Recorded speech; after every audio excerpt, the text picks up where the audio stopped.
danna subscribe sannan ku danna alamar ƙararrawa domin samun sababbin shirye-shiryenmu da zaran mun ɗaura.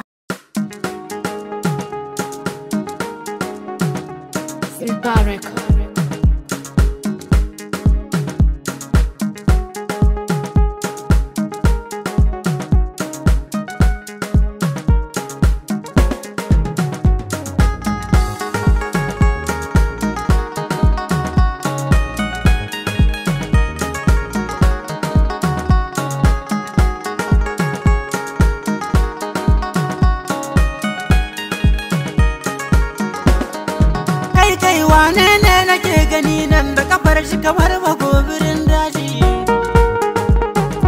Ke yan nan kina da taurin kai, ke zan kwakuma cikin keji. Abadan Allah baba halin nan yanzu kan ya kamata a yi canji.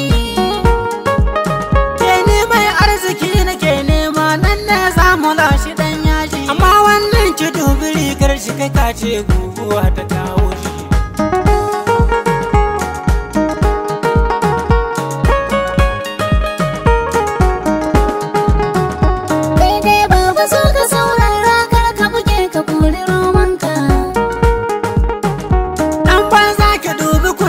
Kamar reshen fuka-fukin fanka. To wancan motar da ma kake hange yanzu nan ya sauka ya faka. Wai waccan bakar ta alfarma mai kira irin ta 'yan Makka.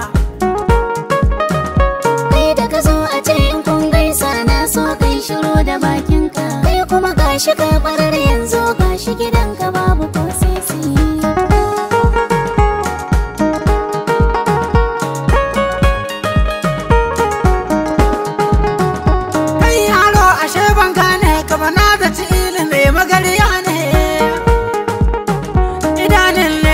Ta harɗe ni kamar yatsar agwagwa ta kone.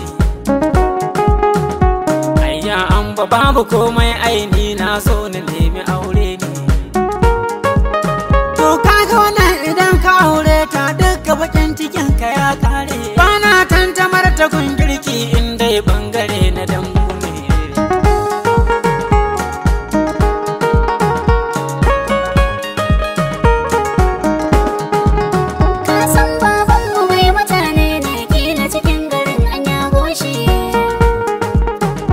Ba komai wallahi na yafi, ni ma an bayi ubana ne. Wato wani ne yake ta ruɗa ni, buhun masarar zane na dau bashi. Jiya ma ya zo yana ta damuna, yaushe za ya samu kayan shi. Na ce masa yanzu ba kuɗi kuna, in Allah ya bani zan bashi. Da ƙarfa na lallaɓa shi ya bar ni, da babanku yanzu sai ɗauri.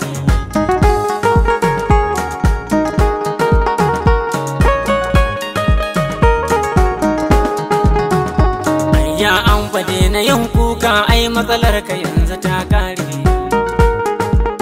To kaga kudin hayan gidan nan ma sai da na dangana da dan taure. Baba farin gida zan saya maka, to daga yau wallahi ka tsere. Yaro kar ka sani in zabura ko ba fiffike fa in fire. Mace ma da kana da hali, wata kilma za ka kai ni sauki.